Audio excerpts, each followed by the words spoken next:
Amazon employee died while at work, and I came across that on my feed, and I just want to get my thoughts on it. It's crazy, right? You have to. It's gonna be deep though. Just follow me though. When you sign up for a warehouse job, right? A lot of people be like, "Well, damn, you know what, man? I'm winning now." But that guy looked like he maybe been maybe 50, maybe a little older. Probably had health problems and you know, etc.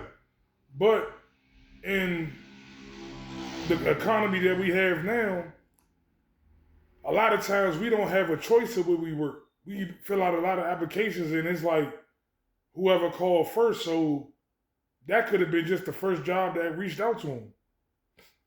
And granted, it might not have been his dream job, but he decided to suck it up to go try to provide for him and his family.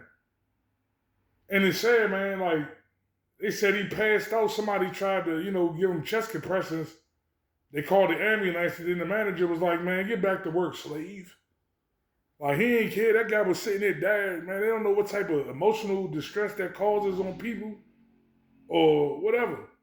You just seen somebody die in front of you that you've been working with, you maybe have built up a fake rapport with, or whatever the case may be, or just being a human being and you just see somebody drop dead because you trying to work to keep up with production and this company don't give a shit about you. That's what I be always telling people. Why break your back? Why? It doesn't make sense, man. You break your back, you work harder, you get paid less, you get treated less. Nah, man, you go in there, yeah, you know what, man, I got to do this for a little bit. Man, I'm going to do bare minimum, man. If you want to fire me, man, guess what? I'd rather go home telling my family, look, man, I got fired from this job because they wanted me to have unrealistic expectations. Then rather them call them and say, man, your husband just died on the job. He had a heart attack or he had a stroke and he passed away. They don't give you no insurance. They don't care about you. And guess what? His family just screwed up now.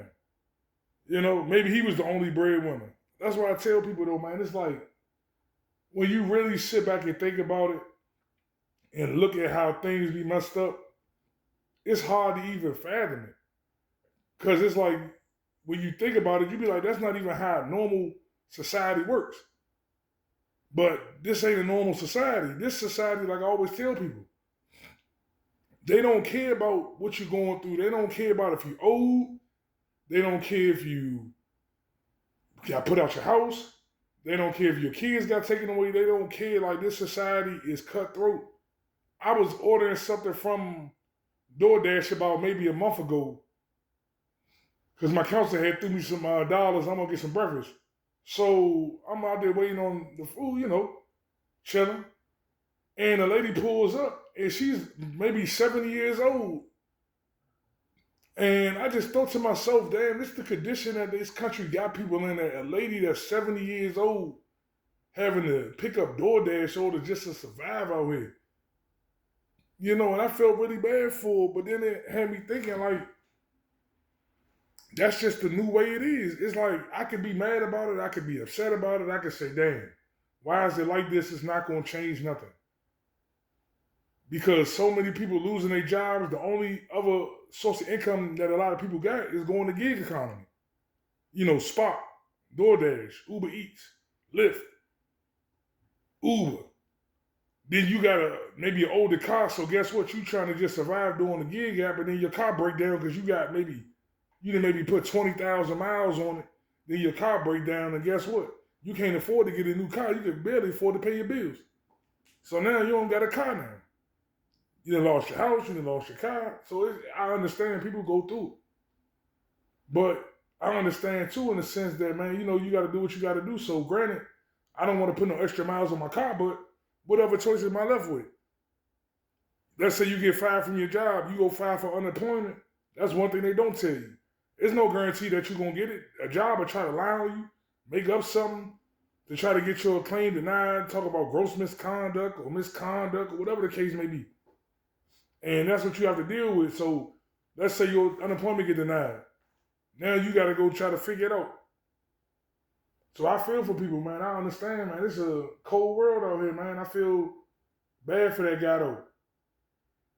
Because I'd have been at jobs where I done seen people pass out. I ain't never seen nobody die at a job. But I done seen a guy get so irritated because the manager was talking to him any kind of way, district lead or whatever, and he passed out because he had high blood pressure or whatever, and passed out. Could have died though. They got the ambulance, got to him in time, and he was all right. But that's the type of foolishness that you got to deal with just to barely survive out here. That's why I tell people, if I got to deal with that to barely survive, I'd rather not work. I'd rather go just, go back to without, hey, sell weed, do whatever. Still without, because like at the end of the day, no matter, even if you work, you still screwed. So I had it on my mind, man. So anybody that's in the warehouse field or whatever, and y'all got unrealistic expectations, man, don't work yourself to death. These companies is not going to care. If you drop dead, they're going to keep on moving forward with their life, man. But as always, though, man, I appreciate all the support. I'm going to get back with y'all.